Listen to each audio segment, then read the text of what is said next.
How we doing? This is Fox back again. Still carrying on with this 150, 143 BPM trance track I made using only Silent for One. I've been working my way through the patches, doing tutorials showing you how I made them. I've done the pluck, the lead, and 2 pads. Now I've come to the bass and I thought I'd do something a little bit different. There's 4 bass layers. This one that I've called gate isn't really a bass layer, but it's following the same sort of progression as the bass, so I've grouped it and EQ'd it and mixed it with the basses. Most of these patches are quite similar.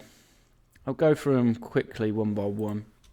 So this is the one what I've called a gate.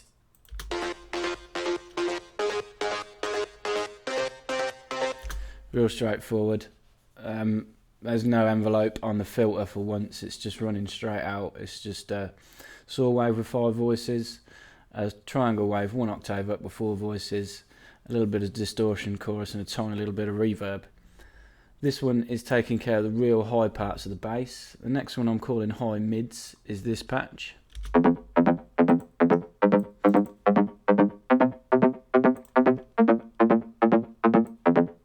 You can tell there's a square wave element in this. It's quite mono, this one, because it is the bass. 1 voice of a saw wave, 1 voice of a square wave. An envelope on a bandpass filter, a little bit of distortion, that's it. That's why it sounds so honed in this one. The bandpass is keeping the sound where I want it. You can see in the EQ at the bottom. Even if I open it up, this is just mud at the bottom. That's just stuff leaking outside the bandpass. I'll go through all the EQ and why I've cut out so much on this as we go through it later on. The third one I've called the mid. This is the main part of the bass.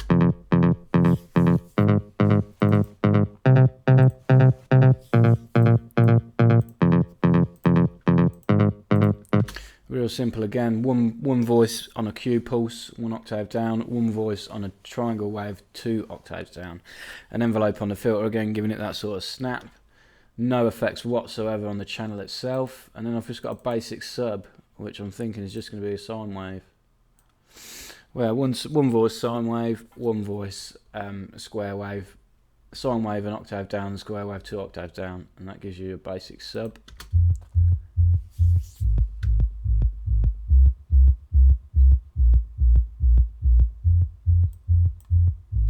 No envelope, just the filter cut all the way back to, well, it says 10 Hertz, but it's definitely leaking past that. 146 Hertz on the master.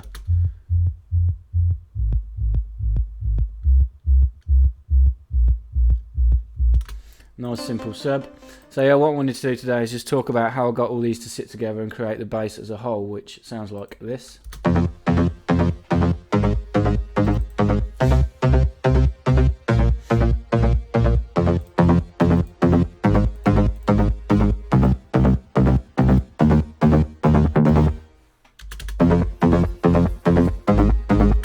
Turned all those effects off on the master channel just to show. I'm going to talk through them later on. It's not on the master channel, it's on the bass bus itself.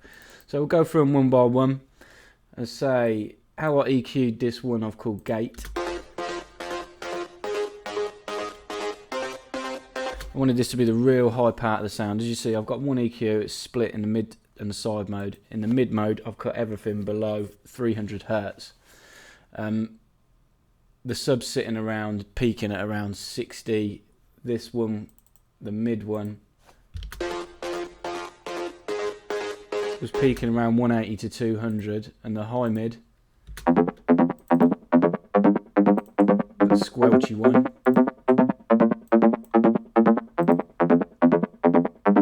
was peaking between 2 and 3. So stands to reason, if I didn't want it to clash with any of them, the simplest thing to do with a higher one like this was just shove everything else out of the way. So on this one called a gate, anything below 300 Hertz I've cut totally out.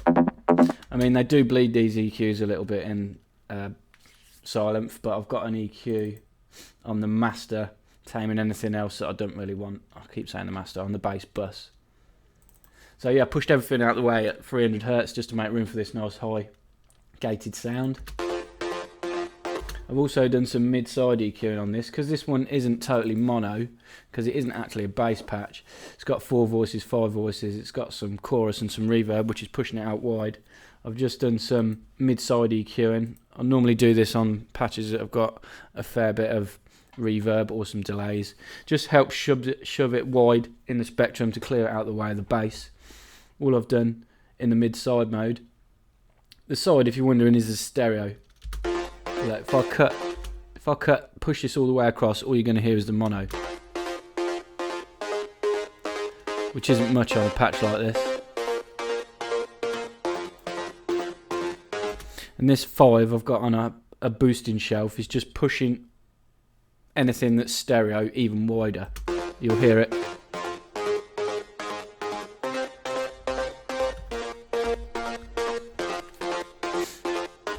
Does make a difference at mid-side EQing. So this one was really easy to get to be where I wanted it, if I was honest, because it wasn't actually a bassy patch, but because it was following the same sort of rhythm, that's what I did. Pushed everything out the way from 300 Hz down to clear the room for the rest of the 3 patches.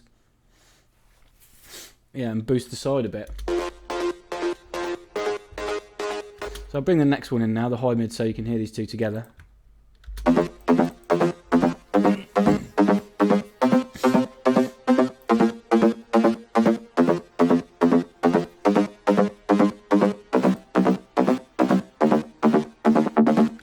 This is the one with the bandpass doing the work. The bandpass cut-off frequency is all the way down to 1000 Hz, and then I'm pulling it in negative all the way down to 0. So it's the bandpass is pretty much starting around here on the EQ. The bandpass filter is pretty much starting here on the EQ, about 1000 Hz, and then whizzing down to here, so it's snapping closed. Again, a little bit of bleeding on these EQs, but it's nothing to worry about because it all gets dealt with later on. So yeah, why I've done this little notch here on this one is to make room for the next one in the chain. We'll forget about this gate now because nothing interferes with this actually, because we've pushed it totally out of the way of these 3 patches. So say this mid, I've pulled this one right up to make way for this mid patch here. So this mid one, this parametric EQ by FL Studio is the bizzle. Ableton's got nothing else like it. It enables you to visually see where the fundamental is and work out where the heart of the sound is. The brighter the column, the closer you are to the fundamental, so you can almost pinpoint the fundamental to the exact hertz range. I mean, look, that first note's about 176. Second one goes up to about 200,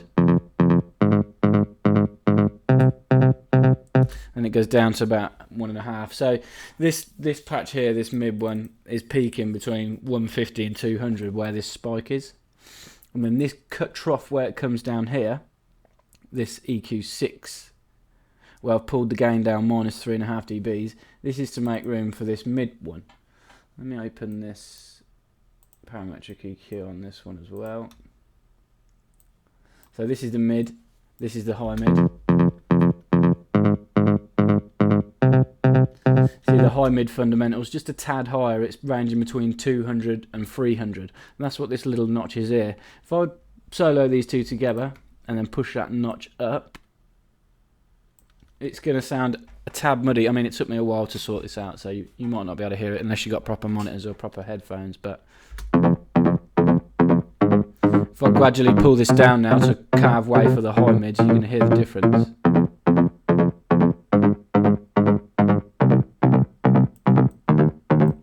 It almost makes the lower mid one sound more bassy because this high one is then cutting through on its own. Simple thing to do, work out where the peak of the track is and then just do a cut to allow room for the other one. I always generally do it. I've got some saturation on this one as well, quite high up on the high mid one, just giving the high ends a bit of fizz. I've got about 910 Hz, which is right at the top of the range of this high mid patch. I'll turn it on and off so you can hear what it's doing. So without.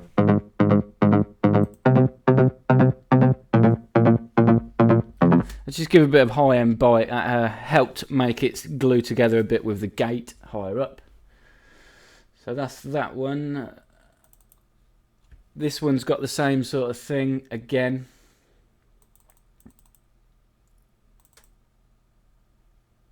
High mid. That notch for the high mid was notched out for the gate because that was peaking around in between 3 and 4. The mid, the notch is a bit lower down in between 2 and 3 that we just talked about. This got a quite steep cut there as well to make room for the gate also. And then the sub. This is how I always do my subs. Anything from 80 to 90 hertz I generally do it. I always do quite a steep curve 4 times on the Ableton EQ. I've set my EQ up as standard so oversampling is turned on. It sounds better to me. I don't really understand what it does, but I always have that on oversampling. I've got it so now, well, if you check that box, there's somehow how you can save it as a template, so when you load an EQ it'll always come with that oversampling on. So yeah, what I do with a sub is anything from between 90 and 100 hertz down. I cut, and then I cut off the real lows. I mean, that's on 49, but I say because it's comes right out, it's finishing at around about 40 hertz. Anything below 40 hertz, normal speakers in a normal room, you're not going to hear it.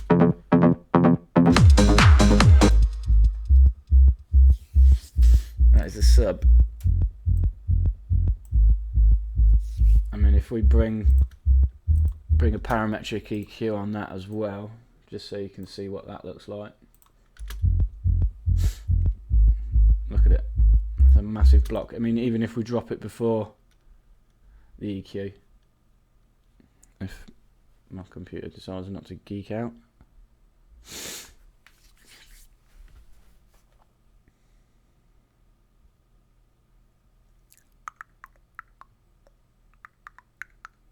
Which it is. Oh, bollocks. I'll have to try and restart it quick.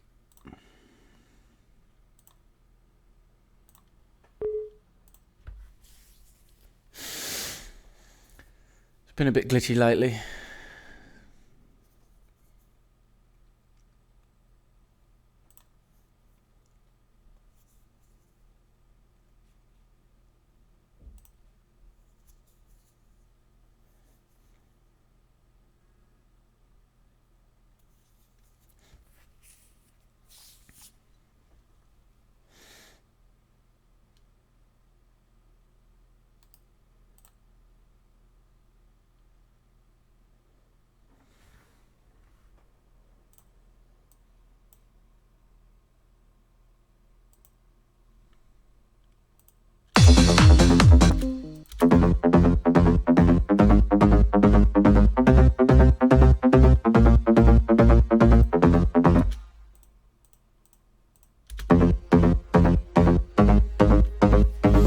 So yeah, we're back, and the sub, if we try and bring this parametric EQ before the EQ8,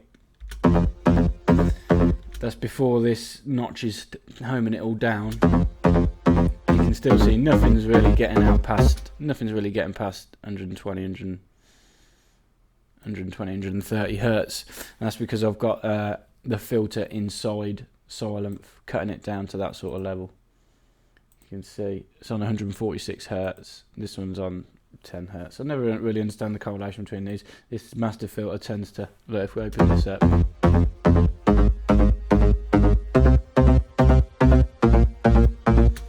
so yeah, sub, you want it well, in my eyes you don't want anything above 100 hertz. So that just about covers it. I'll just go over the mixing on the channel itself. So I'll turn the glue compressor off. Turn the glue compressor on. Because it's quite snappy, I wanted a reasonable attack. I kept it middle where it was, and quite a fast release, so it wasn't hanging on to it before the next notes kicked in. Dry, wet and full. However, I mean, this is cutting quite heavy, up to about 7 dB, but I've only got a boost of about 300 back up. I've done the rest in the channel just to keep it sort of below 0.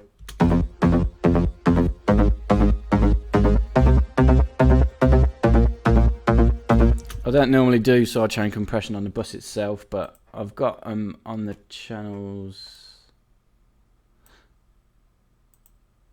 That's strange. I normally put them on the channels individually, but I've decided to do it straight on the bus this time. Oh well.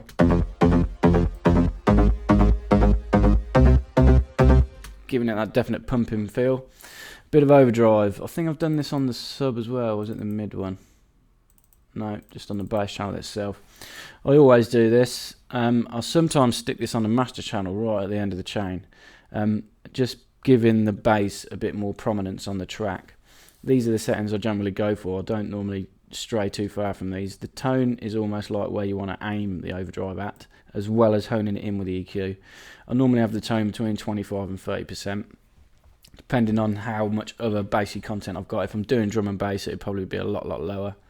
Dynamics and dry wet normally about 20% and the drive about 30%. Just honing the overdrive on the low part of the bass. So I'll play this and then I'll click it in so you can hear what effect that's having.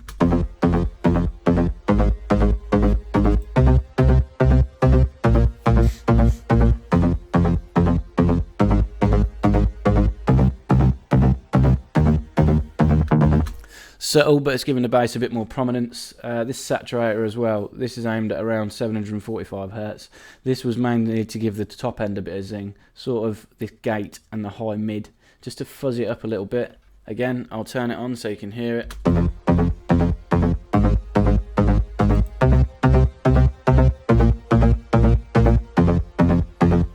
That's even more subtle, that one, you probably can't hear that at all. And this EQing was just to get it to sit well when I did the final mix down.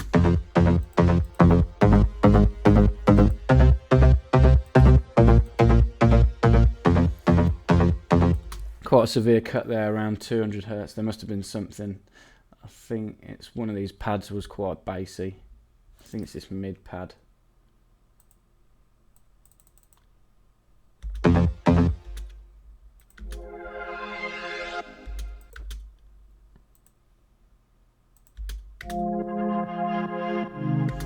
Yeah, this pad was peaking around 200 Hz. It's got quite a low feel to it, this pad. That's why I did that cut over the bass itself.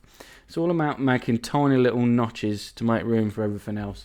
You can do it with panning as well. As you see, I've got the gate pan 7 right to make room for something else. The high mid and the mid just pan slightly off center, and then the sub is obviously kept dead mono. So that's charging straight down the middle of your track. It's all about trying to get everything to find its own space. I mean, I'm still picking up bits myself about this. I'm a lot better at sound design than I am mixing, but you pick things up all the time. I'm still watching tutorials myself of people to learn bits like this. So these tiny little cuts of sort of like 3-4 dB here or there can make all the difference to giving everything its own space. So yeah, that's pretty much it. That's just some quick layering techniques when you're making a multi-layered bass such as this in Ableton. Ableton EQ is more than capable of doing anything you need it to do. The only thing I wish they had was this parametric EQ by FL. I say it really is good, so you can actually visualize where the heart of like each sound is in effect, and sort of work out how you're going to push things out the way, whether you're going to pan them or just do little cuts or boosts here and there to make things sound a bit more prominent. Like I say, as well as tucking something out the way like that, a 2 decibel, 2 to 3 decibel, well, that one's 4 decibel cut to make room for that pad. I could have boosted the pad, but in all honesty, you don't want to be boosting anything above the 0 dB line if you can help it. I've learnt this because it can give you a lot of trouble later on when you come in to do the mastering. It can really affect you. So yeah, if you can do little cuts here or there to make room, then more the better. So yeah, that's everything on the glue channel, the master, the bass bus itself. Sometimes I put a Native Instruments transient master on it. If I was doing layered lead sounds or layered pads, I use that Native Instruments transient master because it just grabs the peaks and it can keep things in check itself. But on a bass, the glue compressor by Ableton is more than capable. Again, you want to choose the settings for what sort of bass you got. If you're doing drum and bass and it's a constant, like sort of liquid drum and bass where the bass is just droning, you're going to want a quick attack but then a long release, so it grabs onto it quick and keeps it compressed for the whole amount of time. So different settings, you can try some of the presets as well. Sometimes I'll just go straight for a preset. I mean, this mastering catching peaks. That's not going to be much different to this in effect. Although it says it's designed for mastering, if you want to just hone everything in and sort of squash it together a little bit, that's a good one to choose. Try some of these presets, just see what you think. But yeah, first time I've ever tried to do a tutorial on sort of mixing and such, so I'll be happy to see if people think this is helpful or not. But yeah, that's just a few tips from me, as I said, on how to go about EQing multiple bass layers. These patches are that simple. If anybody does want them, I can send them to them direct. There's no point me doing a tutorial, so they're really, really simple. You could probably copy them straight from, if you paused it, just copy them straight off the one page to say I don't use 2 layers. See all the effects that are on. There's nothing too drastic. They're really straightforward. But say if people want them, I can send them to them. But yeah, for now, thanks for watching. I've got one more item I want to go over in this. It'll be this riser that I made.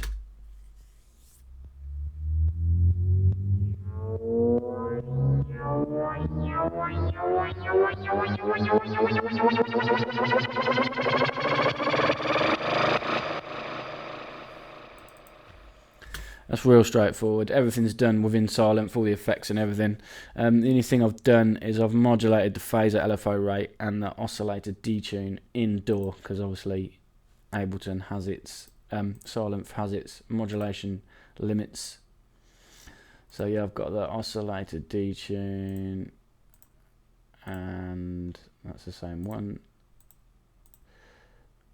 Oscillator detune and phaser LFO rate. But yeah, I'll go over this one and then this is done. And so this project file is available to buy from me. If you want it, get in touch.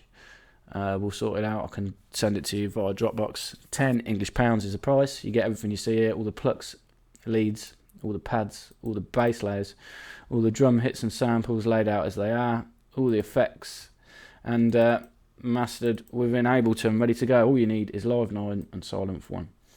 Okay, so yeah, thanks for watching again. Cheers.